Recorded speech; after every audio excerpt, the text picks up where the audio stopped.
तो हेलो दोस्तों, नमस्कार। मेरे YouTube channel science study blog में आप सभी का स्वागत है। तो कैसे हैं आप लोग? आशा करता हूं आप सब लोग ठीक होंगे, मस्त होंगे, फर्स्ट क्लास होंगे। दोस्त, जैसे कि पता है कि मैं हमेशा वीडियो बनाता हूं और उत्पाद सिपाही का पेपर 2 पूरा ख़त्म कर दिया हूं। जो बोला था तो ख़त्म कर दिया। और उसमें से पास प्रैक्टिस सेट करवा रहा हूँ और 2-4-10 दिन करवा दूंगा, बस ज़्यादा नहीं करवाऊँगा। इसके बाद फिर देखेंगे दूसरा कोई सब्जेक्ट उठाएंगे। और झारखंड जी के झारखंड जी के भी कभी कभी वीडियो डाल रहा हूँ, देखा कीजिए। कल परसों डाला था। और फिर सुबह शाम वाला टॉपिक, सुबह अलग वीडियो, शाम को अलग वीडियो पर झारखंड उत्पाद सिपाही का तैयारी ऐसा ज़बरदस्त करवाऊंगा आपको। ऐसा तैयारी करवा देना है कि ताकि एग्ज़ाम सीधे फोड़ कर आइए, ठीक है। और आइए, हिंदी पेपर 2 का प्रैक्टिस सेट, जिसमें 40 क्वेश्चन लेकर मैं आप सभी के बीच में आ गया हूँ। क्वेश्चन अपने हाथों से टाइप करके छाँट छाँट के क्वेश्चन 40 में से 30 से 35 क्वेश्चन का जवाब मैं दूंगा, 4 से 5 क्वेश्चन का जवाब आप लोग को देना है, ठीक है। देखते हैं आप लोग कितना पढ़े हैं या क्या कर रहे हैं। नेक्स्ट क्वेश्चन, सॉरी, पहला क्वेश्चन। सूरसागर है। सूरसागर क्या है? सूरसागर क्या है? तो सूरसागर एक गीति काव्य है, ठीक है। नेक्स्ट क्वेश्चन, इसको यहाँ कर दें। अनिति शब्द का अर्थ क्या होता है? तो अनिति शब्द का अर्थ होता है अन्याय, ठीक है। अनिति शब्द का अर्थ क्या होता है? अन्याय। नेक्स्ट, सूरदास पाठ के आधार पर गे पदों की रचना कौन सी है? कौन सी है? तो सूरसागर है। ये तो आपको मिल भी जा रहा है, सूरसागर, सूरदास, सुरलहरी। नेक्स्ट है, राम लक्ष्मण परशुराम संवाद पद के आधार पर परशुराम का व्यवहार कैसा प्रतीत होता है? तो कैसा प्रतीत होता है? तो क्रोध से भरा, जब वो स्वयंवर हो रहे थे, आपको याद होगा कहानी, ठीक है। नेक्स्ट, तुलसीदास के गुरु का नाम क्या था? मोस्ट इंपॉर्टेंट क्वेश्चन है। तुलसीदास जी के गुरु का नाम था नरहरिदास। तुलसीदास के गुरु जी का नाम था नरहरिदास। याद रखिएगा, क्या नाम था? नरहरिदास। नेक्स्ट, राम लक्ष्मण परशुराम संवाद के आधार पर परशुराम लक्ष्मण को अपने किस गुण से परिचित करवाते हैं? तो किस गुण से परिचित करवाते हैं? तो शूरवीरता से और महिमा से। ए और बी दोनों is the right answer. Next, रीतिकाल कवि देव ग्रंथों की संख्या कितनी मानी जाती है? यहाँ पे लिख देता हूँ मैं 500% एक क्वेश्चन छपेगा। 1-2% नहीं, 500%, क्योंकि प्रीवियस ईयर में क्वेश्चन ये आया है, ठीक है। 2018 जब एग्जाम हुआ था 19 में, तो ये क्वेश्चन आया था। और उसका आंसर होगा, इसका आंसर क्या होगा आपको? इसका आंसर होगा क्वेश्चन नंबर 7 का बी होगा, 52 से 72। 52 से 72 कविदेव ग्रंथों की संख्या मानी जाती है। नेक्स्ट टाइम, कविता के आधार पर चांदनी रात की सुंदरता को कवि ने किन रूपों में देखा है? तो कवि ने दुधिया थल, दही से बना समुद्र, मल्लिका के रस में मोती, उपरोक्त सभी के रूप में देखा है, ठीक है। नेक्स्ट, सवैया कविता के आधार पर श्री कृष्ण की आंखें कैसी प्रतीत होती है? तो कैसी प्रतीत होती है? तो चंचलता से भरी भरी प्रतीत होती है। नेक्स्ट, जयशंकर प्रसाद की पहली कहानी ग्राम सन 1911 में निम्नलिखित में से किस पत्रिका में प्रकाशित हुई थी? तो किस प्रकाशित हुई थी? इंदु में, ठीक है। याद रखिएगा। नेक्स्ट क्वेश्चन, क्वेश्चन बड़ा है, जूम करना पड़ेगा। नेक्स्ट, अलंगिन में आते आते मुस्कुराया कर जो भाग गया आत्मकथ कविता किस पंक्ति में आते आते में कौन सा अलंकार है? अलंकार में शुरू से बोलना पड़ रहा हूँ, आपको पढ़ लीजिए यार, पुनरुक्ति अलंकार है, ठीक है।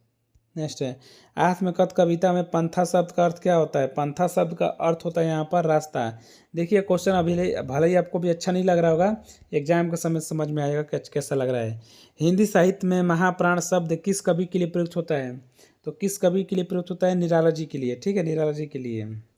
नेक्स्ट है, उषा कविता में कवि गरजने शब्द का प्रयोग किन अर्कों में किया है? तो किन अर्कों में किया है? क्रांति में, बदलाव में, विरोध में, उपरोक्त सभी में किया है, ठीक है। कलर का चेंज करते हैं यहाँ पर, सभी में किया है। माँ की कुल शिक्षा मैंने दी पुष्प सज तेरी स्वयं रची किस कविता की पंक्ति है? तो सरोज स्मृति की पंक्ति है, ठीक है। बड़ा कर देता हूँ। नेक्स्ट है, सिंदूर तिल कित भाल और तुम्हारी दंतुरित मुस्कान कविताओं के रचनाकार कौन है? ले यार, ये सब कोई बताने वाला क्वेश्चन है जी। ये सब कौन कवि है? नागार्जुन है, आपको पढ़ रहे होंगे, बच्ची वाला, दंतुरित मुस्कान वाला। नेक्स्ट है, फसल कविता के आधार पर फसल उपजाने में कौन कौन से कारक हैं? तो पानी लगता है, मिट्टी लगता है, सूरज की किरण लगता है, उपरोक्त सभी लगता है, ठीक है। इन सभी के बिना फसल के हम धरती पे जी नहीं पाएंगे। नेक्स्ट टाइम, बच्चे की दंतुरित मुस्कान कविता में कवि के अनुसार बच्चे की मुस्कान का लोगों को मन पर क्या प्रभाव पड़ता है? तो मृत आदमी को भी जिंदा कर सकती है, निराश व्यक्ति भी गम बुलाकर मुस्कुरा सकता है। ए और बी दोनों इज द राइट आंसर। ठीक है, नेक्स्ट है, गिरिजा कुमार माथुर ने किन विधाओं की रचना की है? तो गिरिजा कुमार माथुर ने नाटक भी लिखा है, उपन्यास भी लिखा है, कहानी भी लिखा है, उपरोक्त सभी इन्होंने लिखा है। ठीक है, नेक्स्ट है, छाया मत छूना। छाया मत छूना कविता के आधार पर सुरंग संधियाँ सुहावनी पंक्तियों का अर्थ क्या होता है? इनका अर्थ होता है मधुर स्मृति। ठीक है, मधुर स्मृति। नेक्स्ट है, छाया मत छूना कविता में कवि क्या संदेश देना चाहते हैं? कवि यह संदेश देना चाहते हैं कि अतीत के सुख को याद कर वर्तमान के दुख को और गहरा नहीं करना चाहिए। अतीत के दुख को याद कर वर्तमान के सुख से वंचित नहीं रहना चाहिए। वर्तमान स्थिति का डटकर सामना करना चाहिए। ए और बी दोनों इसका राइट आंसर होगा, ए और बी दोनों। ऋतुराज को निम्न में से किन पुरस्कारों से सम्मानित किया गया है? भाई सब क्वेश्चन बता चुका हूँ। परिमल भी मिला है, मोरा भी मिला है, पहल भी मिला है, सब चीज़ पुरस्कार उनको मिल चुका है। नेक्स्ट है, कन्यादान कविता में माँ ने बेटी को किस बीच पर गर्व नहीं करने को कहा है? किस पर गर्व करने को नहीं कहा है? तो सुंदरता पर कभी कहा है माँ ने अपनी बेटी से, सुंदरता पे कभी तुम अपने गर्व मत करना। और एक एक लड़की एक बुझाता कितना अपने आप को समझती है, भाव खाती है। नेक्स्ट है, मंगलेश डबराल वर्तमान निम्नलिखित में से किससे जुड़े हैं? मंगलेश डबराल किससे जुड़े हैं? नेशनल बुक ट्रस्ट से जुड़े हैं। मैं आपको ये लाइन हेडलाइट में करके पढ़ाया हूँ। ठीक है, नेक्स्ट है, संगतकार कविता के आधार पर संगतकार गायक को नौशोखिया की तरह क्या याद दिलाता है? तो क्या याद दिलाते हैं? वर्तमान, बचपन, सत्य से परिचित, उपरोक्त सभी याद दिलाते हैं कि बचपन ही कैसा था। नेक्स्ट है, संगतकार कविता के आधार पर कवि ने क्या प्रदर्शित किया है? तो कवि ने क्या प्रदर्शन किया है? संगतकार की भूमिका के महत्व का प्रदर्शन किया है। नेक्स्ट है, नेताजी का चश्मा कहानी में लेखक के अनुसार कैप्टन बार बार मूर्ति पर क्या लगा देखा था? क्या लगा देखा था? 27 का राइट आंसर, चश्मा लगा हुआ देखा था। नेताजी का चश्मा कहानी में लेखक के अनुसार जीप से कूदकर मूर्ति की तरफ कौन लपका था? तो कौन लपका था जीप से कूदकर? 28 का सी आंसर, हवलदार साहब है। नेताजी का चश्मा कहानी के आधार पर नेताजी का चश्मा के हर बार कौन बदल देता था? तो कौन बदल देता था? कैप्टन चश्मे वाला बार बार जाके बदल देता था। नेक्स्ट है, नेताजी का चश्मा कहानी के आधार पर नेताजी की मूर्ति पर नियुक्त किस तरह का चश्मा बदलता रहता था?